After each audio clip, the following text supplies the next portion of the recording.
We talked about mining. We actually have a picture here that shows something that's not unique to our mines, they're fairly common in Colorado, but the railroad that collected the ore to take it to the smelter to be processed was down low.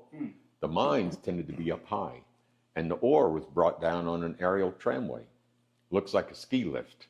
You see a cable that runs along the top, that's a stationary cable, and that's what these pulleys up here ran on. There's a second cable laid here, sort of slack, laying on those drums. It went all the way to the bottom, around the big pulley, back up to the top, one continuous loop.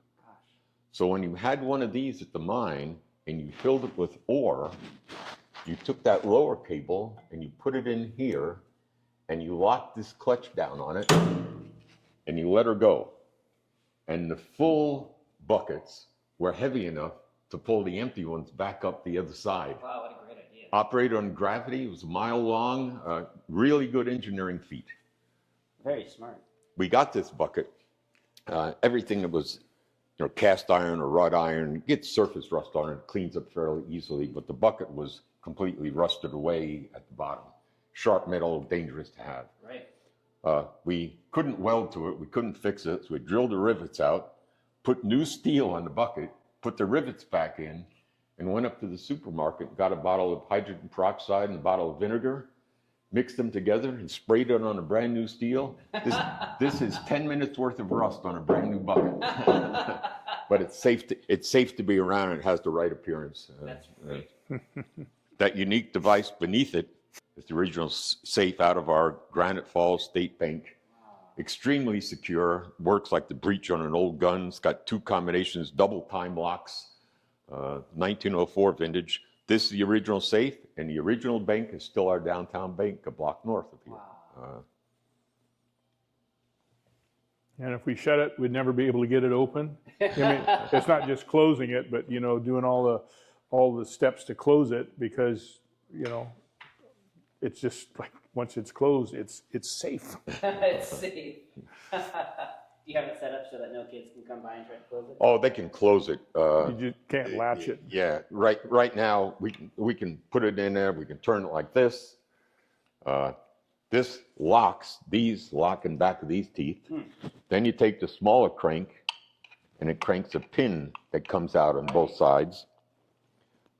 However, if you set these timers, the crank doesn't work in the opposite direction. You can't pull the pin back in. So, if they did close it and locked it, it's okay. When the timers run out, we'd be able to open it. But, yeah. Quite the device. It's heavy enough that we went to pick it up with a forklift. And when we lifted on the forks, the back wheels came up. They got to get the big bucket loader. No one's going to swing by and steal it. Yeah, this was the original bank safe, and over there we have the original city safe. It's larger, but it's significantly lighter. That in itself was a funny story, because when the city offered it to us, we said, sure, we'd like it. And the combination on it still works. We still have things in there that we keep in there. But to get it out of the bank, it is set in one spot on the wood floor. To get it out of the city hall, I'm sorry. It's set on the wood floor for long enough that it was about 1/4 of an inch into the wood, which meant we couldn't roll it. So we took the truck jack and lifted it up, pulled it out a little bit, and then started rolling it out through the door. Broke the threshold on the front door of City Hall as we rolled across it. Oh, no. And then out in the street, and one of our policemen came by and said, boy, that's heavy, do you need a hand? And so we actually had a policeman help us roll a safe down the street after taking it out of City Hall. I said, only in Granite Falls do we have that kind of teamwork really going for us.